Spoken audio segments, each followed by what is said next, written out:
Hi, I'm Francesca and today I'm going to show you how to make your own pasta. I'm going to show you two ways of doing it, one by hand and one with a little bit of magical assistance. And when I say magical, I mean technological.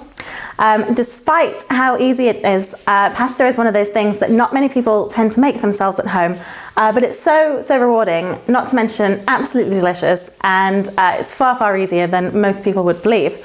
I think a lot of people, it hasn't occurred to them that you can make your own pasta. It's just one of those things that you go to the store to buy.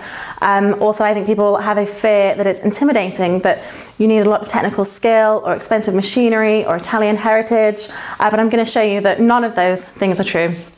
Anyone can successfully make their own pasta. The only equipment that you actually need are these and one of these, and you definitely don't need to be Italian. I'm not Italian, to the disappointment of many.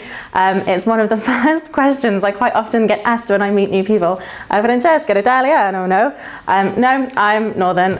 So anyway, let's get started. To make pasta, all you need is flour and an egg and clean work surface. You need 1 egg for every 100 grams of flour, and that will do 1 large portion, or it will feed 2 people for a slightly lighter meal. I tend to use this quantity if I'm feeding 2 people, but it does depend on hunger levels and of course who you're feeding. Pasta flour, or 00 flour as you may have heard it referred to, is a plain flour, slightly high protein, and it's very finely milled. If you can't find or you don't have 00 flour, then that's fine. Substitute for plain flour and it will, you'll get almost the exact same results. It's absolutely fine.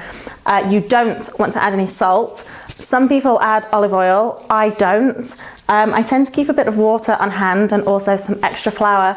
The size of the egg and the absorbency of the flour can alter the consistency of the dough and the texture of the dough. If you have a food processor like this one, you can blitz the dough together in seconds.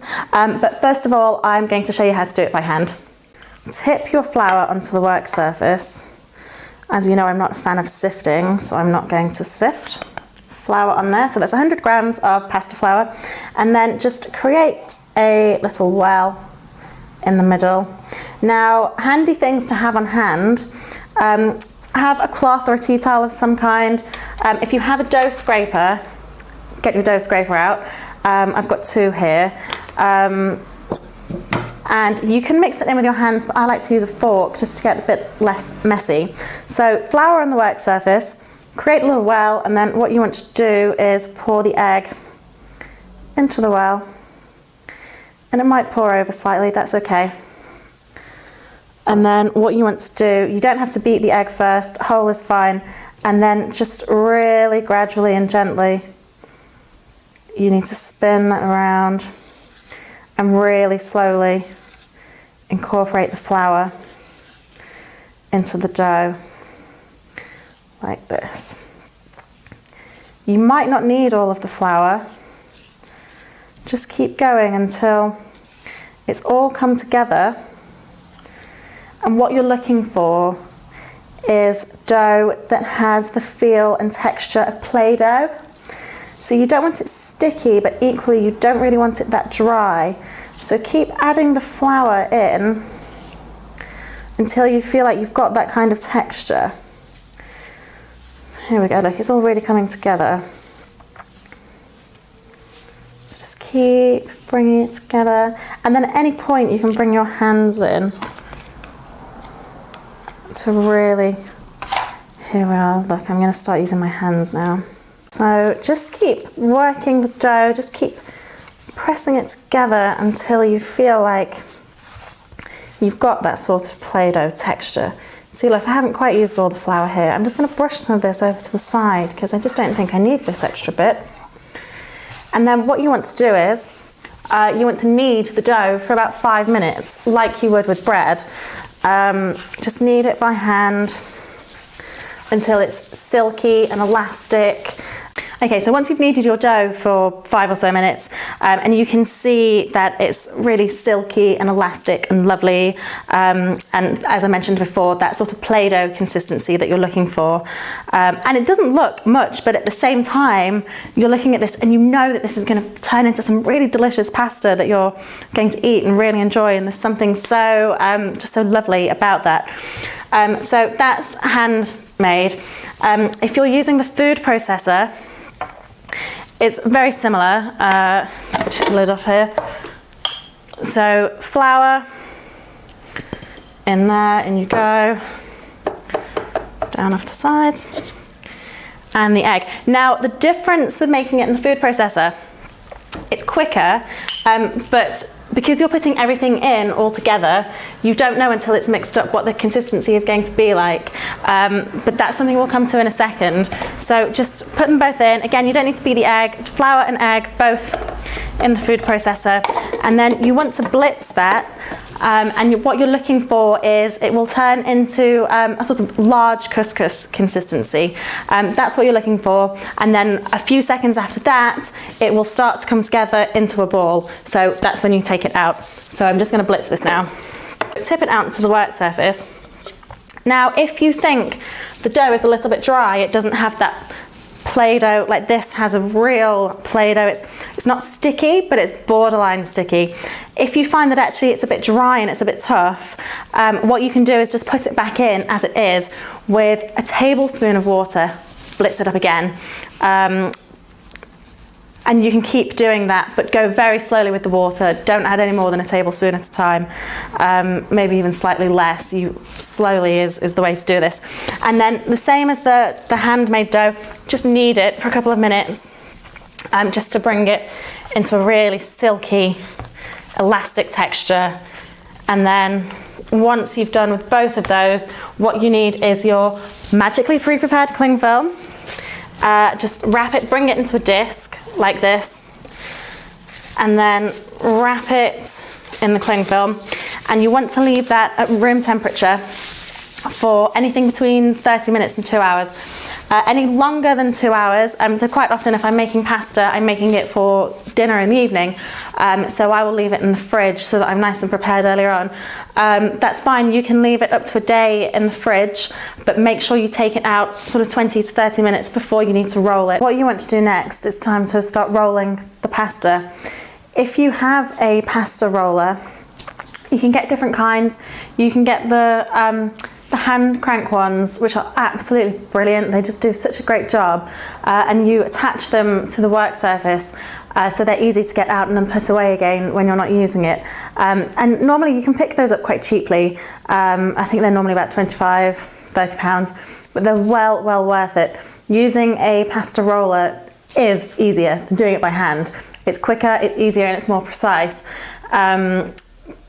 But if you've never made pasta before, it can seem like a bit of an investment to purchase one.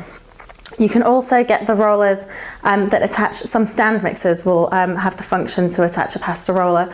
And again, they're equally, just make it much quicker. But if you don't have either of those, or you just want to have a go at making pasta and see what you think before you start investing, then what you need to do is just lightly dust the surface. Here we are. And then you need your rolling pin, and you just need to keep rolling. We're going for a long, thin sheet, so you don't want it any sort of wider than, or not much wider than the palm of your hand. And sort of as long as you can get it, really. You're looking for something really very thin, sort of maybe less than a millimetre. So it just takes a little bit of time. Because of the gluten in the flour, you'll roll and it will stretch back a bit. So just keep rolling, just keep rolling. Don't worry about how elegant your pasta rolls will look. They won't to begin with. My pasta never looks as good when I hand roll it as when I do it by machine. It's never as precise. But that's fine, because once you've rolled out the sheet of pasta, you can then trim off the edges to make it neater, to make it how you're looking for. So that's not really something to worry about. And of course, as with everything, the more you do it, the more you practice, the better you get at it. So you just keep rolling, keep rolling, keep rolling. It gets thinner and thinner. So there we have really nice, thin pasta. So from here, there are so many things that you can do with this. The options are endless. You can cut them into rectangles, and you have lasagna sheets for making lasagna. or you can hand cut. So I'm going to show you how to make hand cut tagliatelle, which is a really popular and really versatile pasta. If you want something as thin as spaghetti, then you will need a cutter for that. Equally, you can also, if you get a pastry cutter, you can make ravioli. But for tagliatelle, so what I like to do is, I'm just going to cut the edges off here.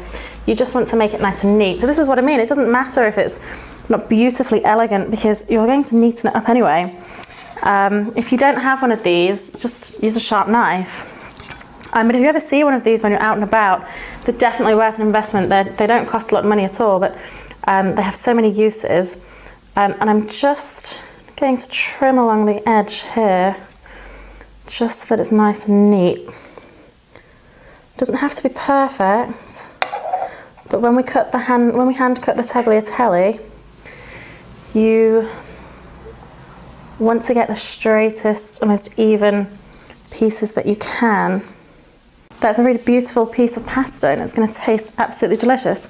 So, to hand cut, you can do tagliatelle or pappardelle, any of those sort of long, slightly wider ones. You just need to fold it over a few times like this, so it's like a little sort of folded up parcel.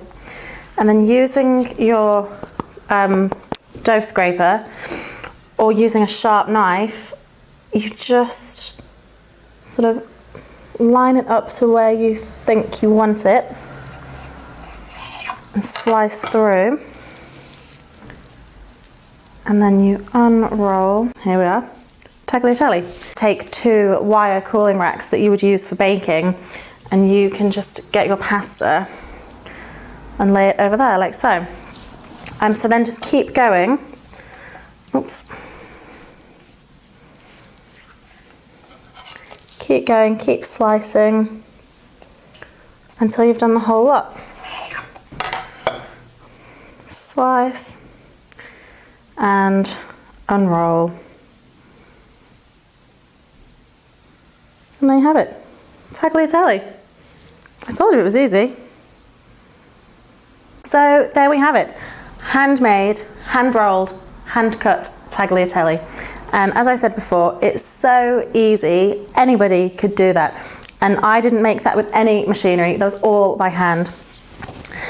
These little offcuts, I mean, some pasta purists probably, don't tell the Italians. Some pasta purists probably would not agree with this here, but I just tend to roll that back up and do the same. You want to leave it here to dry, maybe sort of 15 or 20 minutes. You're looking for it to take on a slightly different texture on the outside, sort of a bit leathery, so not completely dry, but it has that sort of leather feel to it. And then cooking is the same as with any dried pasta. It won't take as long, but just a nice big pan of salted boiling water, but it does only take a couple of minutes with it being fresh.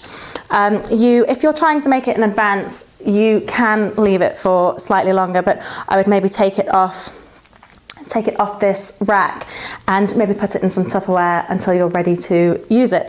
But a shape like tagliatelle is great for something like a slow-cooked ragu. But this is, once you've got this basic recipe down, which I keep saying, it's so easy, then it's time for you to let your imagination run wild with different pasta shapes and different sauces, and then starting on filling pasta, sort of ravioli and tortellini. But it's a lot of fun, it's very rewarding, it's very delicious. If you have any questions, as always, you can leave comments in the box below. You can find me on Instagram or Twitter and message me there, or you can email me at thewildflowers@gmail.com. And if you do have a go at making your own pasta, I would really, really love to see how it goes. So feel free to tag me and send me pictures. And most of all, happy cooking, and see you next time.